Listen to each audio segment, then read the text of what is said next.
نماز قضا ہو گئی تو آپ نے قضا کر لی، لیکن اس قضا کی بھی آگے قضا کوئی نہیں. عدل کا بدل ہوتا ہے لیکن بدلے کا بدل کوئی نہیں.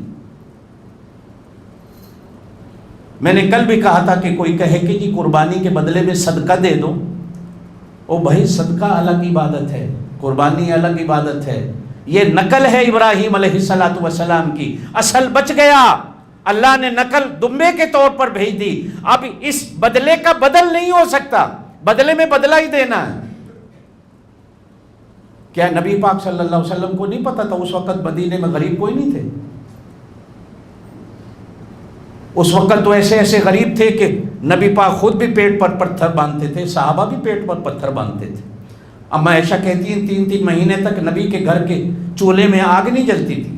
بلکہ ایک حدیث میں فرمایا کہ جس رات نبی پاک صلی اللہ علیہ وسلم نے اس دنیا سے وصال فرمایا، میرے گھر میں جو دیوا تھا اس کے اندر تیل نہیں تھا، میں نے پڑوسن سے مانگ کے دیوے کو روشن کیا. نبی پاک کو نہیں پتا تھا. جاہل ملا بیٹھ جاتے ہیں ٹی وی کے اوپر بحثیں کر رہے ہیں کہ جی یہی پیسہ آدمی صدقہ خیرات کر دے. او بھائی، صدقہ الگ عبادت ہے، یہ الگ عبادت ہے. یہ وہ عبادت ہے جو ہمیں ابراہیم علیہ السلام سے جوڑ رہی ہے. سنت ابیکم ابراہیم. پھر صحابہ نے پوچھا یا رسول اللہ صلی اللہ علیہ وسلم، ہمیں اس قربانی میں کیا ملے گا؟ صحابہ تو بڑی عجیب سوال پوچھتے تھے، ہمیں اس میں کیا ملے گا؟ آپ صلی اللہ علیہ وسلم نے فرمایا بِكُلِّ شَعْرَةٍ حَسَنَةٍ، ہر بال جو جانور کی کھال پہ ہوتا اس کے بدلے میں ایک نیکی. اور جانور کے جسم پر کھال میں کتنے بال ہوتے ہیں؟ جس طرح آسمان کے ستاروں کو کوئی نہیں گن سکتا، اسی طرح جس طرح آسمان کے ستاروں کو کوئی نہیں گن سکتا، اسی طرح جانور کی کھال کے بالوں کو بھی کوئی نہیں گن سکتا کتنے. سائنس والے بھی نہیں گن سکتے کتنے. صحابہ نے پھر پوچھا یا رسول اللہ کتنے جانور ہیں جن کی کھال میں تو اون ہوتی، بال ہی نہیں ہوتی؟ حالانکہ اون بھی بال ہی ہوتا ہے، لیکن ہمیں سمجھانے کے لیے صحابہ نے پوچھا یا رسول اللہ کتنے جانور ہیں؟ قالوا فالصوف یا رسول اللہ، یا رسول اللہ کتنے ہیں جن کی کھال پر اون ہوتی ہے؟ تو اس کے بدلے میں ہمیں کیا ملے گا؟ نبی پاک صلی اللہ علیہ وسلم نے ارشاد فرمایا جس طرح بال کے بدلے میں ایک نیکی، اسی طرح اون کے بھی ایک ایک بال کے بدلے میں ایک ایک نیکی. پھر فرمایا قربانی والے دن یہ جانور جب پل صراط پہ چلنا مشکل ہو جائے گا تو یہ گھوڑے کی سواری بن کر تمہارے سامنے آ جائے گا اور تمہیں اپنی پیٹھ پہ سوار کر کے پار کرا دے گا. پل صراط کو جانتے ہو نا، کہا گیا کہ بال کے برابر، بال کی طرح باریک اور تلوار کی طرح تیز، اس سے بھی زیادہ تیز ہوگی. کچھ تو ایسے ہوں گے جو بجلی کا بٹن دبایا جس طرح اس کے بلب کے روشن ہونے میں دیر نہیں، بٹن دبے گا وہ پل صراط کو کراس کر جائے گا. کوئی گھوڑے کی رفتار کی طرح بھاگے گا، تلوار اس کے پیروں کو نہیں روک سکے گی، پل صراط کراس کر جائے گا.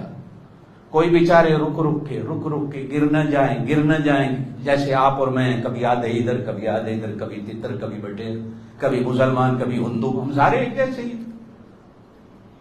کہنے کو مسلمان، شادی میں سارے ہندو کی رسمیں، کہنے کو مسلمان، مرنے میں سارے ہندو کی رسمیں، مرنے کے بعد 40ویں تک سارے ہندو کی رسمیں کرتے ہیں، کہنے کو مسلمان ہیں. اور اگر میں آپ کو روک دوں کہ یہ رسمیں ہیں، آپ کہو گے وہاں بھی یہ مانتا نہیں. سیدھا جواب مل جائے. یہ تیجا، یہ ساتہ، یہ 10واں، یہ 40واں میرے نبی نے تو نہیں کیا، یہ تو دین میں نہیں ہے. لیکن اگر یہ جمعرات میں کہوں گا تو آپ تو کہیں گے واقعی میرے نبی نے تو نہیں کی، یہ تو ساری ہندو کی رسمیں ہیں. نبی پاک صلی اللہ علیہ وسلم نے ارشاد فرمایا قربانی میں جس جانور کو ذبح کرتے ہو، چاہے وہ مینڈا ہے، لیلا ہے، دمبا ہے، گائے ہے، بکری ہے، بکرا ہے، وہ سواری بن کر قیامت والے دن اونٹ کی طرح، گھوڑے کی طرح تمہارے آگے بیٹھ جائے گا. میرے اوپر سوار ہوں، میں تجھے پل صراط کراس کرا دوں. سینگوں والا ہے تو آدمی سینگ پکڑ کے جس طرح اسٹیئرنگ پہ بیٹھ جائے گا، بغیر سینگوں کے ہے تو کان پکڑ کے بیٹھ جائے گا. لیکن وہ سواریاں ایسی ہوں گی، نہ پکڑنے کی ضرورت پڑے گی، نہ ڈرنے کی ضرورت پڑے گی، دوڑائیں گے اور پار لگا دیں گے۔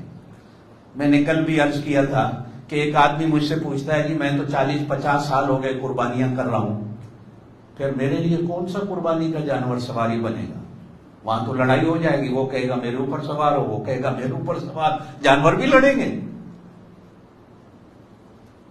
تو بزرگوں نے بڑا عجیب جواب دیا ہے۔ تو میری تو عادت ہے میں اپنے بزرگوں کی بات ہی کرتا ہوں کہ بھائی کبھی کبھی کسی قربانی میں دکھاوا بھی ہو جاتا ہے، کبھی کسی قربانی میں کمزوری بھی ہو جاتی ہے۔ جو قربانی خالصتاً تم نے اللہ کے لیے دی ہوگی، جس طرح ابراہیم نے دی، زور سے کہہ دیں علیہ الصلوۃ والسلام، اللہ نے صرف خواب میں کہا لیکن چل پڑے بیٹے کو ذبح کرنے۔ اللہ نے بھی فرمایا قد صدقت الرؤیا انا کذالک نجزی المحسنین وفدیناہ بذبح عظیم۔ تیری یہ ذبح کرنے کو ہم نے اتنا عظیم بنا دیا کہ قیامت تک اس کو زندہ رکھیں گے، قیامت تک زندہ رکھیں گے۔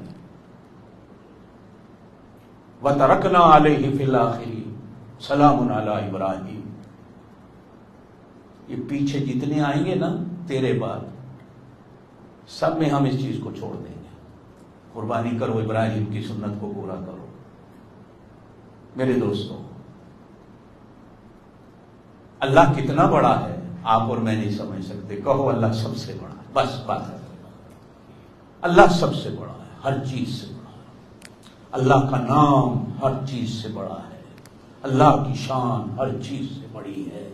یہ 3 دن 10ویں 11ویں 12ویں، اگر ایک بات کہہ دوں آپ کو، علماء کی بات، قرآن پاک پڑھنے کا بھی ان دنوں میں اتنا ثواب نہیں ملتا جتنا اللہ اکبر کہنے کا ثواب ملتا۔